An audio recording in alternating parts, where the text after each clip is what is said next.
মাই স্টোরিজিনি Bengali audio book সংকলনের গল্প সমগ্র উপস্থাপনা প্রেম ও হাস্যরস সমগ্র প্রথম ভাগ। এই সংকলনের বিশিষ্ট সাহিত্যিকরা হলেন যথাক্রমে ইন্দ্রনীল সান্যাল, সুচিত্রা ভট্টাচার্য, রতনতনু ঘাটি, দেবারতী মুখোপাধ্যায়, শায়ক আমান, রাজশেখর বসু, উল্লাস মল্লিক এবং মনোরঞ্জন ভট্টাচার্য।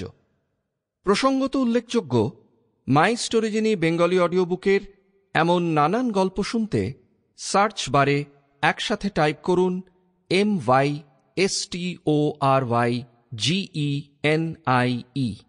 এই ইংরেজি বর্ণগুলি টাইপ করবার সময় শব্দ তিনটির মাঝে কোনো স্পেস ছাড়বেন না।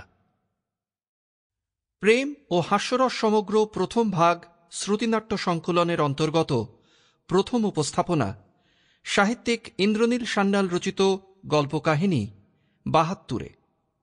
এই অধ্যায় গল্প পাঠে এবং বিভিন্ন চরিত্র ভূমিকায় অংশগ্রহণকারী কণ্ঠশিল্পীরা হলেন যথাক্রমে ভক্তিপ্রসাদ অধিকারী, তিমির কুমার দেব, অমৃতা মুখোপাধ্যায়, কৌস্তব রয় এবং গৌরব দাস হারমোনিকা যন্ত্রসঙ্গীতে। শুরু হল মাই স্টোরিজিনি বেঙ্গলি অডিও বুকের শ্রুতিনাটক প্রযোজনা ৭২। মহুয়া মিত্রর সঙ্গে পল্লব পালের দেখা হয়ে গেল মন্দারমণির সমুদ্র সৈকতে। মহুয়ার হাতে তখন স্ক্রুড্রাইভার, পল্লবের হাতে স্কচ অন দ্য রক্স। যেসব পাঠক পাঠিকার বুঝতে অসুবিধে হল তাঁদের জন্য ছোট্ট পাদটিকা। স্ক্রুড্রাইভার একটি ককটেলের নাম। স্কচ অন দ্য রক্স মানে জল না মিশিয়ে শুধুমাত্র বরফের টুকরো সহযোগে হুইস্কি। অর্থাৎ মহুয়া এবং পল্লব সাগর সৈকতে মদ্যপান করছিলেন। পল্লব পালের বয়স ৭২।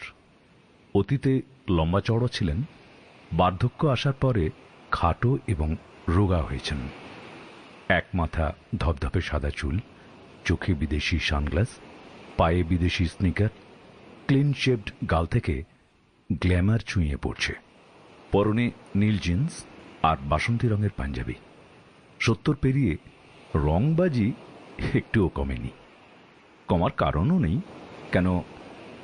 কেন সেটা জানতে গেলে পল্লবের অতীতে উঁকি দিতে হবে। পল্লবের বাড়ি ইন্টালিতে। বাবা সরকারি কর্মচারী, মা গৃহবধূ। ক্লাস 1 থেকে 12 পর্যন্ত পড়াশোনা সেন্ট জেভিয়ার্স কলেজিয়েট স্কুলে। আইআইটি প্রবেশিকা পরীক্ষায় ভালো ফল করে মেকানিক্যাল ইঞ্জিনিয়ারিং নিয়ে পড়তে ঢোকেন খড়গপুরে। ক্যাম্পাস ইন্টারভিউ দিয়ে চাকরি পেয়ে Sample complete. Ready to continue?